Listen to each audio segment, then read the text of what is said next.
Welcome to Bespoke Diaries. Today's article is on In Praise of Masculinity by Marilynn Champion, author, USA. The last few years have been a tough time for men. The term toxic masculinity has been used to such an extent that several people in the media have finally voiced their concern. How do you raise a healthy young man when all he hears on TV or social media is the message that normal male behavior is toxic?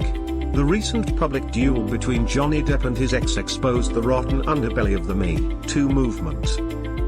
A long-suffering man fighting his own demons went face to face with a nasty woman who wanted to destroy him because of their unfortunate marriage. Insisting that she spoke on behalf of battered women was a slap in the face to any woman who truly is a victim of such behavior. Politicians and celebrities have insisted that all women must be believed, no matter how preposterous their story is. Have we all forgotten that there are two sides to every story? She was raped at a young age, so she knows firsthand that there are male monsters living among us. Men have been blamed for being unfair to women in the workplace.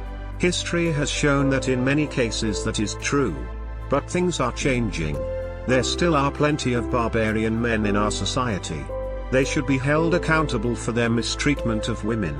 Marilynn believes there is a healing that is happening today. There are many wonderful, compassionate, kind-hearted men out there. We are entering a time of awakening. This is being seen and felt all over the planet, despite what we are seeing at the moment. One aspect of this new era is the appreciation of what males are meant to be doing.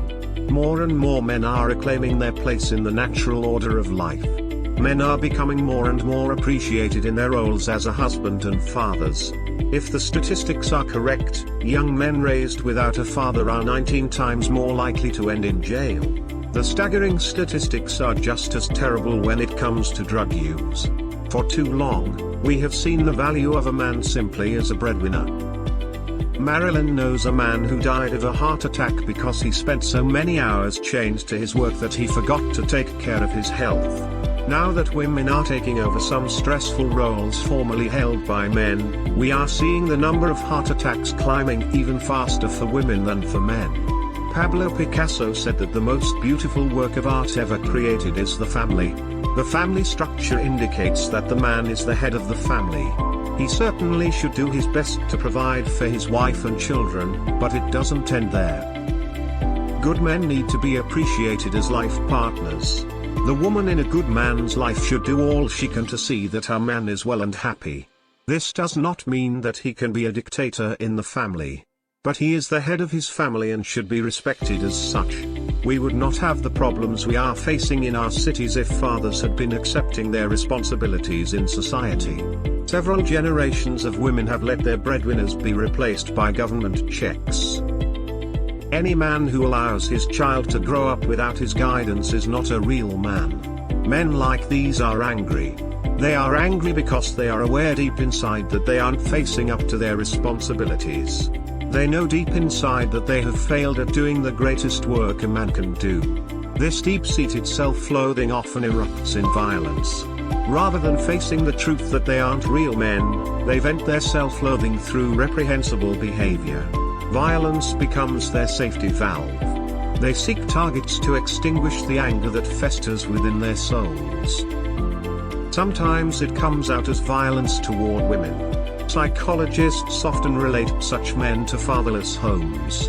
Their lack of respect for their mother makes any woman they encounter a potential target for their repressed anger. Other times, these men direct their violent outbursts toward other men. Whether it begins as bullying in school or erupts in violent behavior later, the reason is always the same. A stable family structure is a basis for any society. There is no valid data that disputes this claim. You will hear the modern attitude that men are not essential. You can hear the media screaming that any woman can raise a child on their own. Let the government be your man. If you are tempted to believe this fallacy, do your own research. You will find that all the bold statements I have made in this article are true.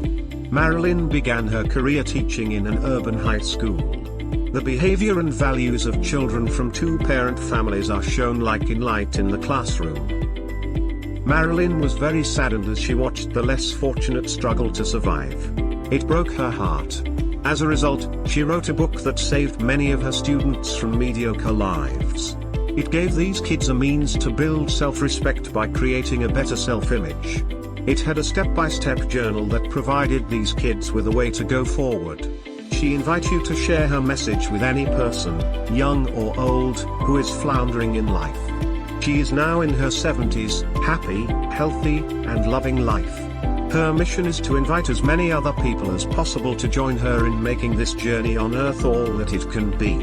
May you be healthy, happy, and living in the arms of God. Thank you for your time.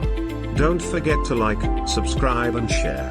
Do leave your thoughts in the comments section below. For similar type of article, please reach us at contact@thebespokediaries.com, or you can visit our website www.thebespokediaries.com.